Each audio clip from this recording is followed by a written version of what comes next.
This channel's content is strictly for educational and informational purpose and does not endorse or promote any form of violence, harm, illegal activities, self-injuries and communal disharmony. ভয়ঙ্কর তথ্য, কাশ্মীরে জঙ্গি হামলায় Hamas যোগ, প্যালেস্তাইনের জঙ্গি সংগঠনের যোগ। 2 মাস আগে পিওকেতে হামাসের প্রতিনিধিরা, হামাস জৈশ-ই মোহাম্মদ লস্করের বৈঠক হয়, আর সেই বৈঠকে ভারতকে টার্গেট করার পরিকল্পনা, যে খবর সূত্র মারফত পাওয়া যাচ্ছে। এবং এই ভয়ঙ্কর তথ্য সামনে আসছে যেখানে কাশ্মীরে জঙ্গি হামলায় হামাস যোগ, প্যালেস্তাইনের জঙ্গি সংগঠন যোগ। একটি বৈঠক হয়েছে পিওকেতে, বৈঠক হয়েছে হামাস জৈশ-ই মোহাম্মদ লস্করের, যে খবর সূত্র মারফত পাওয়া যাচ্ছে বৈঠকে ভারতকে টার্গেট করার পরিকল্পনা।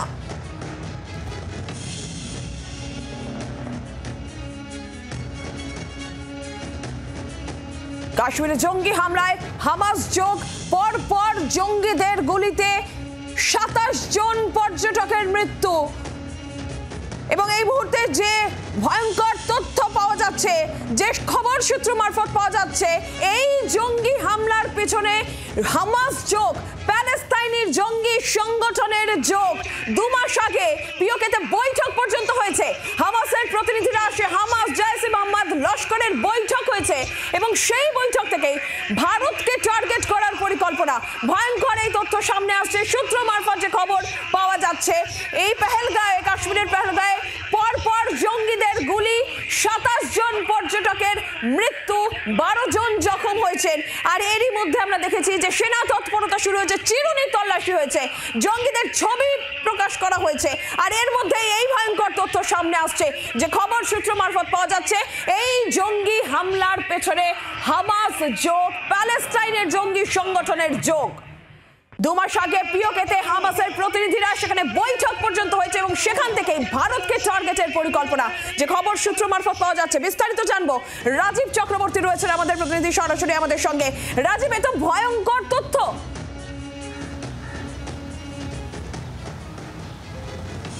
একেবারেই অত্যন্ত ভয়ঙ্কর তথ্য, যেখানে একেবারে সরাসরি জঙ্গি সংগঠনের যোগ পাওয়া যাচ্ছে এবং পিওকের যোগ পাওয়া যাচ্ছে। অত্যন্ত বড় খবর, পিওকে থেকে হামাসের নেতারা তারা এসেছিলেন, তাদের ডেকে পাঠানো হয়েছিল পিওকে একটি সভা করার জন্য। একটি সভা হয় গত ফেব্রুয়ারিতে, ঠিক 75 দিন আগে, আজ থেকে 75 দিন আগে পিওকেতে একটি বৈঠক হয়, যেখানে হামাস নেতারা উপস্থিত হয়েছিলেন। সেখানে ছিলেন জৈশ-ই মোহাম্মদ এবং লস্করে তৈবার সংগঠনের নেতারা, শীর্ষস্থানীয় নেতারা সেখানে ছিলেন। এবং তাদের মধ্যে সেই বৈঠকে, সেই সভায় বলা যেতে পারে, সেই সভায় ভারতের বিরুদ্ধে আক্রমণের হুঙ্কার তারা ছেড়েছিলেন, ভারতের বিরুদ্ধে, ভারতকে জব্দ করার কথা বলেছিলেন, কাশ্মীরে আক্রমণ করার ছক তারা সেখান থেকেই কিন্তু তৈরি হয়েছিল। আর তারপরে রীতিমতো রেইকি করে এপ্রিলের, অর্থাৎ চলতি এপ্রিলের প্রথম সপ্তাহে রেইকি করে তারপরেই কিন্তু এই পেহেলগাঁয়ের আক্রমণ, এই বৈশারণের আক্রমণ, যেখানে 27 জন পর্যটকের মৃত্যু হয়েছে এবং নিরীহ নিরপরাধ পর্যটকদের নির্বিচারে গুলি করে হত্যা করা হয়েছে। এই ঘটনার পেছনে কারা, তা যখন কেন্দ্রীয় সরকার, বিভিন্ন এজেন্সি, সেনা এবং বিভিন্ন এজেন্সি তল্লাশি করে তদন্ত করে দেখছে, তখনই উঠে এসেছে এই ভয়ঙ্কর তথ্য, যেখানে জানা যাচ্ছে প্যালেস্তাইনের জঙ্গি সংগঠন হামাস, তাদের শীর্ষস্থানীয় নেতাদের ডেকে পাঠানো হয়েছিল পিওকে, অর্থাৎ পাক অধিকৃত যে কাশ্মীর, সেখানে। এবং সেই কাশ্মীরের কিন্তু বৈঠকে জৈশ-ই মোহাম্মদ, লস্করে তৈবার সংগঠনের গুরুত্বপূর্ণ এবং শীর্ষস্থানীয় নেতারা উপস্থিত হয়েছিলেন। সেই বৈঠক থেকেই ঠিক হয়েছিল কাশ্মীরে তারা আক্রমণ করবেন। ভারত বিদ্বেষ, প্রবল ভারত বিদ্বেষ সেখানে উস্কে দেওয়া হয়েছিল। এবং তারপর ঠিক 75 দিন পরে গতকাল এই হামলার ঘটনা ঘটে, এই একেবারে নক্কারজনক ঘটনা ঘটে, যেখানে নিরীহ নিরপরাধ পর্যটকদের একেবারে নির্বিচারে গুলি করে হত্যা করা হয়। দেখো, যেটা তুমি জানাচ্ছিলে, যে একদমই এই মুহূর্তে চিরুনি তল্লাশি চলছে, স্কেচ প্রকাশ করা হয়েছে এবং যে স্কেচগুলি প্রকাশ করা হয়েছে, তোমাকে জানিয়ে রাখি, সেই 3 জন যাদের স্কেচ প্রকাশ করা হয়েছে তারা কারা, যেটা সন্দেহ করা হচ্ছে। কর্নেল সৌমিত্র রায়চৌধুরী, প্রাক্তন সেনাকর্তা আমাদের সঙ্গে রয়েছেন। কর্নেল রায়চৌধুরী, এই যে কাশ্মীরের জঙ্গি হামলা, সেখানে বলা হচ্ছে সূত্র মারফত যে খবর, হামাস যোগ এবং হামাস জৈশ-ই মোহাম্মদ লস্কর পিওকেতে 75 দিন আগে বৈঠকও করে এবং সেখানে ভারতকে টার্গেট করার পরিকল্পনাও হয়ে গিয়েছিল। কেন ভারতের কাছে এই বৈঠক হলো এতদিন আগে, পরিকল্পনা হলো, কোনো তথ্য গোয়েন্দাদের হাতে নেই? এই প্রশ্নটা তো উঠছে না। প্রথম কথা হচ্ছে, এটা তো শিওরলি একটা ইন্টেলিজেন্স ফেলিয়ার, ওর মধ্যে কোনো ডাউট নেই। প্রথম কথা বলি যে টুরিস্টদের সিকিউরিটি, এরকম একটা টুরিস্ট রিসর্ট যেটাকে আমরা সুইজারল্যান্ড বলি, সেই সিকিউরিটি দেওয়ার রেসপন্সিবিলিটি হচ্ছে জম্মু অ্যান্ড কাশ্মীর পুলিশের। সেখানে অবভিয়াসলি কোনো জম্মু অ্যান্ড কাশ্মীরের পুলিশ পার্সোনাল ছিল না। তার কারণ হচ্ছে এই টেররিস্টরা এক এক করে আইডেন্টিফিকেশন চেক করে তারপর যারা হিন্দু তাদের সেখানে হত্যা করলো। আর শুধু তাই না, আন্ধাধুন ফায়ার করলো 50 round. They must have taken about 15 minutes action. সেখানে যদি পুলিশ থাকতো তাহলে এই অ্যাকশনটা হতো না। Obviously Jammu and Kashmir police সেখানে ছিল না। দ্য ফার্স্ট ইজ পুলিশের ব্যর্থতা। এবারে যখন পাকিস্তানের সেনা প্রধান কিছুদিন আগে একটা বিশাল জ্বালাময়ী লেকচার দিল, যার ভেতরে political, religious, cultural and military ব্যাপারগুলো তুলে ধরে আর হিন্দুত্বকে নিয়ে এলো, 2 নেশন থিওরি নিয়ে এলো, সেখানে আমাদের নিশ্চয়ই ইন্টেলিজেন্স এজেন্সি বোঝা উচিত ছিল what is in his mind, ও কি করতে চায় ওখানে। এবারে হামাসের ব্যাপারটা আসি। হামাসের ব্যাপারটা যেই প্যাটার্নে এই অপারেশনটা টেররিস্টরা করলো, সেই প্যাটার্নটা আমরা দেখেছি 2 বছর আগে যখন ইসরায়েলিরা একটা উৎসব সেলিব্রেট করছিল, সেই উৎসবের সেলিব্রেশনের মধ্যে হামাস টেররিস্টরা এসে আক্রমণ করে একেবারে যারা নিরীহ বা আনার্মড মহিলা পুরুষ তাদের হত্যা করলো সেখানে। তাই এখানেও আমরা দেখলাম যে এই স্টাইলটা যে টেররিস্টরা যেটা করেছে সেটা এই স্টাইলটা হামাসের মতো একটা স্টাইল করলো। এবারে পাকিস্তানের ভেতর বা পাক অকুপাইড কাশ্মীরের ভেতরে বেশ কিছুদিন ধরে এরা মিটিং মিছিল করছে, এরা যে আবার কাশ্মীরকে উত্তপ্ত করবে। তার কারণ সেনাপ্রধানও বলেছে কাশ্মীরটা জাগুলার ভেইন, তারা ছাড়বে না কাশ্মীরকে। এই যে ব্যাপারগুলো, এই ব্যাপারগুলো একটা ইন্ডিকেশন দিচ্ছে যে Pakistan was recruiting, ISI was recruiting even foreign terrorist with money. সেখানে হামাসকে রিক্রুট করা is not a very difficult thing for Pakistan. আর তাদের একটাই শুধু লিঙ্কেজ যে তারা ইসলাম ধর্মে বিশ্বাস করে, and they have got no love for the people of Kashmir or people of India or any other community. আর এখানে যেটা হলো, এটা তো কাশ্মীরের যারা লোক তাদের জন্য এটা একটা অসুবিধার সৃষ্টি করে দিল। It is a backward move by the Kashmir people. তাদের ট্যুরিজম শেষ হয়ে গেল, তাদের ইকোনমিক ডেভেলপমেন্ট ভয় চোটে শেষ হয়ে যাবে। যারা বাইরের লোক সেখানে কাজ করতে যায়, যারা বেরিয়ে চলে আসবে। তো অবভিয়াসলি এর মধ্যে একটা গভীর ষড়যন্ত্র, একটা ডিপ স্টেট গভীর ষড়যন্ত্র এর মধ্যে আছে। তারা ভারতকে ডিস্টেবিলাইজ করতে চায়। তারা চায় না ভারতবর্ষের মধ্যে একটা stable political, economic and military system থাকুক আর ভারত সুপার পাওয়ার হোক। ধন্যবাদ আপনাকে। কর্নেল সৌমিত্র রায় প্রাক্তন সেনাকর্তা ছিলেন টেলিফোন লাইনে। রাজীব, এই জায়গা থেকেই যে 75 দিন আগে একটা বৈঠক হচ্ছে এবং সেখানে এইরকম একটা পরিকল্পনা করা হচ্ছে এবং সেক্ষেত্রে কোনো তথ্য গোয়েন্দাদের হাতে, রাজ্য বা কেন্দ্রের কারোর হাতেই নেই।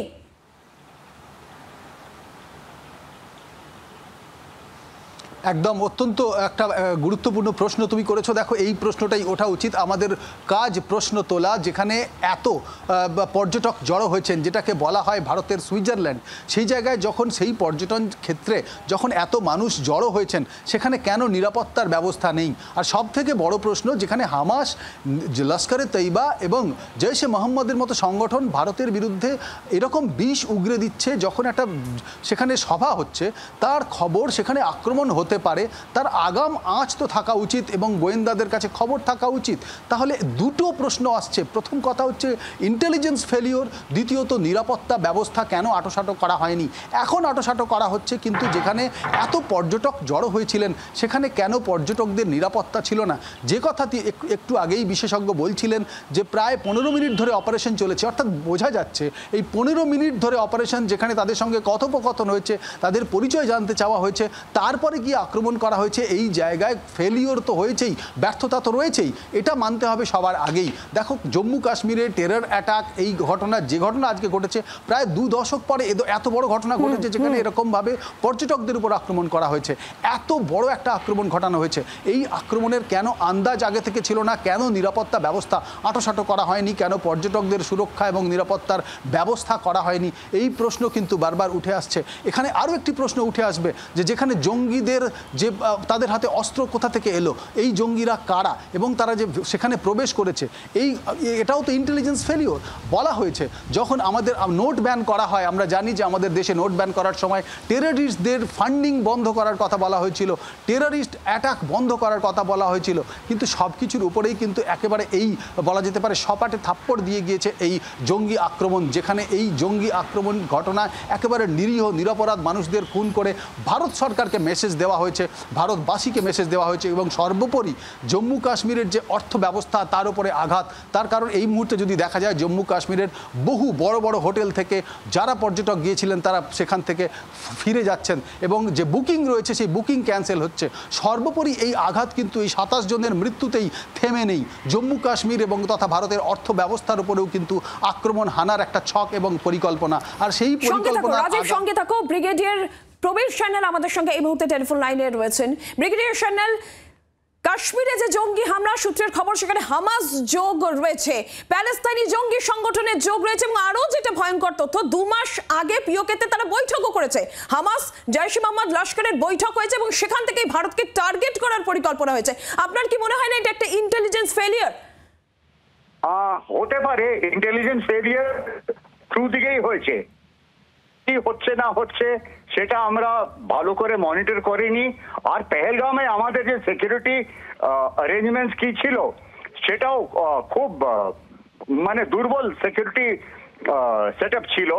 আমাদের ইন্টেলিজেন্স ওয়ালারা কি করছে, কি খবর নিচ্ছে, পেহেলগামে কি হচ্ছে না হচ্ছে কেউ জানে না। আমরা শুধু ভালো ভালো খবর শুনছি যে অনেক টুরিস্টরা এখন কাশ্মীরে আসছে, নর্থ কাশ্মীরে আসছে ঘুরতে, হ্যান ত্যান করে সব ভালো হয়ে গেছে। Terrorism switch on switch off করে না। যখন আরম্ভ হয়েছে, যতক্ষণ পাকিস্তানকে আমরা নষ্ট না করি গোড়া থেকে, ততদিন এই টেররিজম আমাদের সহ্য করতে হবে। তো ইন্ডিয়াকে এমন একটা প্রতিশ্রুতি নিতে হবে যেমন ইসরায়েল নিয়েছে, ওরা প্যালেস্টাইনকে শেষ করে দেবে। আর সব ওয়েস্টার্ন নেশন ইসরায়েলকে সাপোর্ট করছে। ইন্ডিয়াকেও নিজের স্ট্র্যাটেজিটা ভালো করে আবার ভাবতে হবে যে পাকিস্তানকে কি করে কিরকম ভাবে ওদের শাস্তি দেওয়া হবে। এখন নিশ্চয়ই মিলিটারি প্ল্যানিং নিশ্চয়ই চলছে। আমরা কি ব্যবহার করব, আর্মি ব্যবহার করব, নেভি ব্যবহার করব, এয়ারফোর্স ব্যবহার করব, আমাদের কাছে সব রাস্তা খোলা আছে। কোনটা ব্যবহার করব কিংবা তিনটেই ব্যবহার করব, এইসব অপশন আমাদের কাছে খোলা আছে। তো এখন প্ল্যানিংটা হচ্ছে। আমি অপেক্ষা করছি ইন্ডিয়ার শক্ত রেসপন্স, কিরকম ভাবে পাকিস্তানের যেন কোমর ভেঙে যায় এইবার, এই যে রেসপন্সটা ইন্ডিয়া দেবে। তো এখন দেখা যাক। আর আমাদের যে ইন্টারনাল সিকিউরিটি আর সার্ভেলেন্স, এটা আমাদের আরো শক্ত করা দরকার। পেহেলগামে আমি যেহেতু নর্থ কাশ্মীরে 3টে কাউন্টার টেরর মানে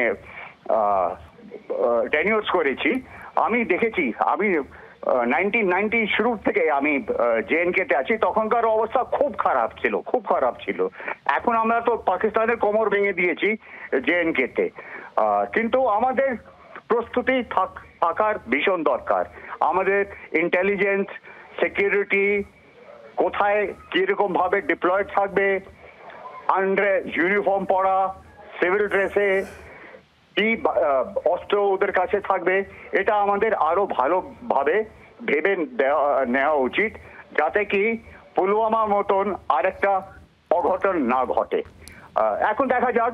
আমি এখন দেখতে চাই ইন্ডিয়া পাকিস্তানকে কিরকম ভাবে শাস্তি দেবে। ধন্যবাদ আপনাকে। বাংলার আওয়াজ, বাঙালির আবেগ, জি 24 ঘন্টা।